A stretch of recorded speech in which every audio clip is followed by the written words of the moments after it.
Alright guys, today we are working on the S550 4Matic. This is a 2011.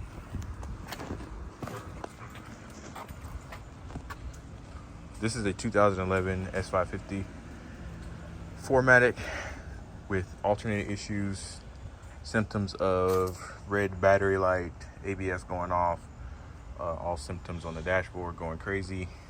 Battery was good at the time, but it drained down. Looked on YouTube, did not find any videos for this specific year. This is my first time doing it, so I am going to walk you guys through the process as I see it. Again, I am not a mechanic, but I know a little bit about cars, so we're going to try to do this together. So if you need help in doing the same thing, so hopefully this video will help you. So the first thing I'm going to do, as anytime you do anything with the car, is disconnect the battery, and this should be a 10 millimeter. I'm just going to disconnect the battery from the front up here. Okay, so now the battery is disconnected. As you see, there are two air intake hoses, one on this side, one on this side. I already pulled it off. All you do is just pull back on it, and it comes apart. That exposes the alternator, which is right here. I'm not sure yet if I have to take out the front fans, the radiator support area up here. I don't know if I have to take that out. I don't know if I have enough room or not. But I know there's 2 bolts on the top and 2 bolts on the bottom. But I'm going to start by taking off the top bolts here. So for those bolts on the top, you will need, I bought a star socket set from Harbor Freight. It was on sale. This is a E12 are the bolts that you'll need for the bolts that hold in the alternator. You see it's a star shape. Those are the bolts on the alternator that you will need. 2 on the top, 2 on the bottom. You'll also need to loosen the alternator. There's several videos on YouTube how to do it, but basically right here is the tensioner. Right here is the tensioner. You put the, I believe it's the 17 millimeter on there, and you pull back counterclockwise, and it loosens the belt. But when I get to that point, I will do that. You can technically loosen the bolts on the alternator before you take that off. That's usually the first step, but before the alternator comes completely out, obviously you'll have to take the belt off. But I'm working on the screws here because this is going to be the toughest part of this project. As you see, the bolt is grounded in the ground strap. So if you see the ground strap, you see it's a little tight fit down in there, but I got the first one loose, and the second one is right there behind there. Once you're looking at it, you'll see where the 2 top ones are.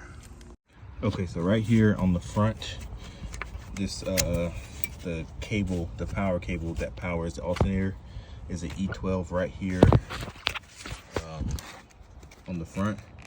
I took that out, of course, put the screw back in so I can get it off, because this wire needs to move out of the way. As you see right there on top of the alternator right here, this is also clipped on with a zip tie that I just cut right here. I used some pliers and cutters and just cut it, and that frees up the cable here. Sorry, let me get the light. That frees up the cable here, so now you can see that top bolt right there. And as it looks now, I won't be able to get to the bottom bolt from the top, so I have to get to the bottom, get it to it from the bottom. But there is the top bolt. All right, so this is the front of the car. I'm under. If you look under here, these E12 bolts here is what's holding this plastic piece under the bottom. They're all along the edge here. And if you're looking for the mounting, the jacking point, you see this little rubber piece right here. It's like right when you come under the bumper, right dead in the center, you'll see the rubber piece right here that you can jack up And I don't know how many screws it is, but you have to take all the screws out under here, and this plastic piece will come out and expose the bottom side of the engine bay.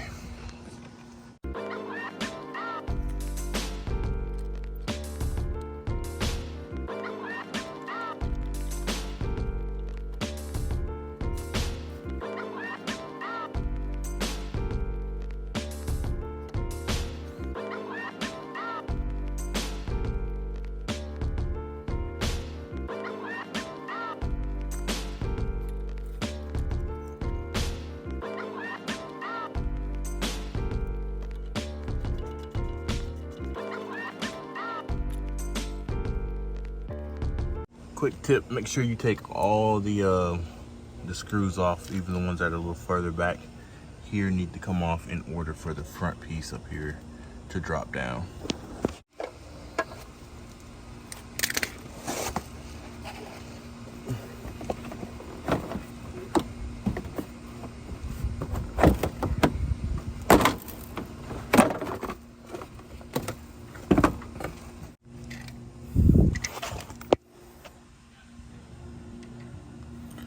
Here you can see I now have a little more access to the bottom of the engine. I need to get my orientation to see where the alternator is, but I can now see under the engine bay.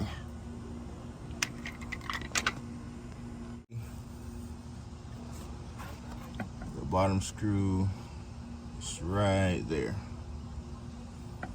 It's one right there, and then right on the other side of that is the other screw on the bottom. Hopefully I can get to it from, yes I can see it, so that means I should be able to get to it, so I can unloosen the bottom two there. So at this point I am going to go ahead and loosen the serpentine belt right here, so I can release the tension from the alternator. Okay, because I was learning how to do this, it was really very hard for me to record. This is a couple days later because I had to work. I can tell you the things that I found out about this model. You do have to take out the radiator fan, take out this clip, take out the clip that's right here on both sides, take those out,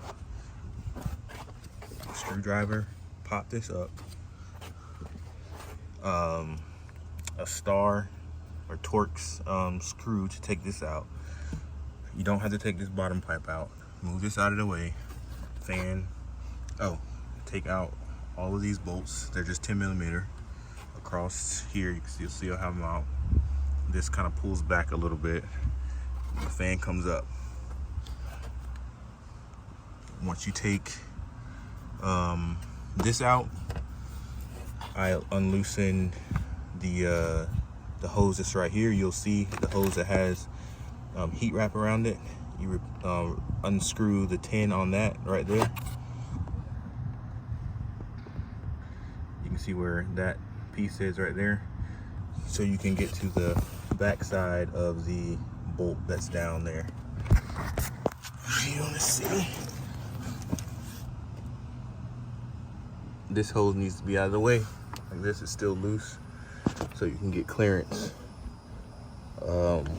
Another tool that I suggest getting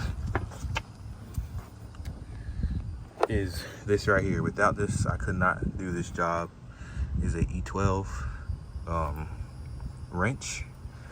That way, once you get it in there, you don't have to keep.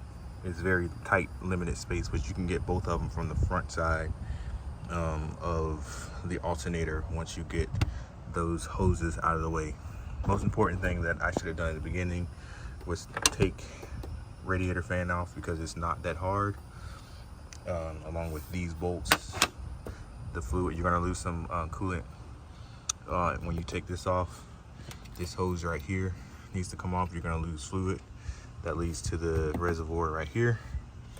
I had to take this off. I don't know exactly what this is. Maybe some kind of EGR, I think. I had to take this off. There's 3 bolts holding this on. They're E12s as well. It just makes room to take the alternator out. Putting back in the same thing, put the alternator in first. The bolts are a little hard to get in. Like I said, I think previously, put the bolts in the bottom 2 holes and put tape on it, and you can easily line it back up to the holes. If the holes aren't lined up correctly, it's a little hard to screw in, so make sure you get them lined up. If you have 2 people, it's gonna be easy, but I did it first time by myself. Not gonna say if it's working or not because I have not cranked the car up. I have my new battery that I'm gonna put in because it's not good to run a new alternator on a dead battery. So I just went ahead and got a new battery. Anyway, so also go ahead and take off the bottom pan completely. I was trying to do it with it hanging down, but I went ahead and took it all the way off. There's 2 pieces. You can see the other one under the car right there. You'll see how they come off, but take the 2 bottom pans off as well, and that'll make the job so much easier. These are just little things I wish I knew at the beginning that I didn't see necessarily in the other videos. But clarification, do take the radiator fan off. It looks hard, but it is actually easy. That's why I did not do it at the beginning, because I thought it was going to be hard, but it's just the bolts across the front here. This folds back a little bit. There's nothing holding this in except those clips I showed you pulls up. In order to take that off, you have to take this off first. It's just a screwdriver. Pop that up, take the screw out, flip this around, pull it up, loosen the lines at the bottom, and you have your clearance that you need. It's still a little tight. My hands are, all cut up from kind of rubbing against different pieces, so be careful when you do that. But still don't know if we're out of the weeds yet, but that is where I am so far.